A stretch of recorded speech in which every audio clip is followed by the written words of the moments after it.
శ్రీ విజయదుర్గ అమ్మవారిపై భక్తితో ఘటాల ఊరేగింపు నిర్వహించిన శ్రీ శక్తిపీఠం భవానీలు.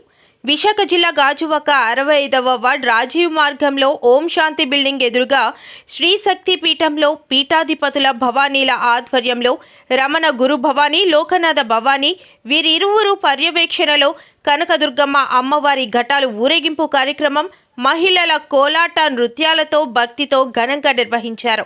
ఈ కార్యక్రమాన్ని ఉద్దేశించి పీఠం గురు భవానీ రమణ లోకనడం భావని మాట్లాడుతూ, నేటికి 11 సంవత్సరాలుగా మా శ్రీశక్తి పీఠంలో ప్రతి సంవత్సరం విజయదశమికి చండీ యాగానికి మా పీఠం భవానీలు విజయవాడ కనకదుర్గమ్మ అమ్మవారి మాలను ధరించి భక్తి శ్రద్ధలతో పూజలు నిర్వహించుకుని వస్తున్నామని అన్నారు.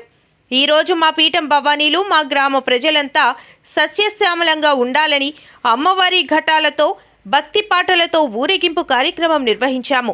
ముఖ్యంగా మా భవానీలు పూజలు నిర్వహించడానికి పీఠానికి సహకరించిన ప్రముఖ హోల్సేల్ రైస్ వ్యాపారస్తులు రమణాజీ గారికి ప్రత్యేక కృతజ్ఞతలు తెలియజేస్తూ, అమ్మవారి ఆశీస్సులు ఆ కుటుంబంపై ఉండాలని మనసారా కోరుకుంటూ, ప్రజలంతా సుఖ సంతోషాలతో ఉండి ఆ అమ్మవారి కృపకు పాత్రులవుతారని అన్నారు.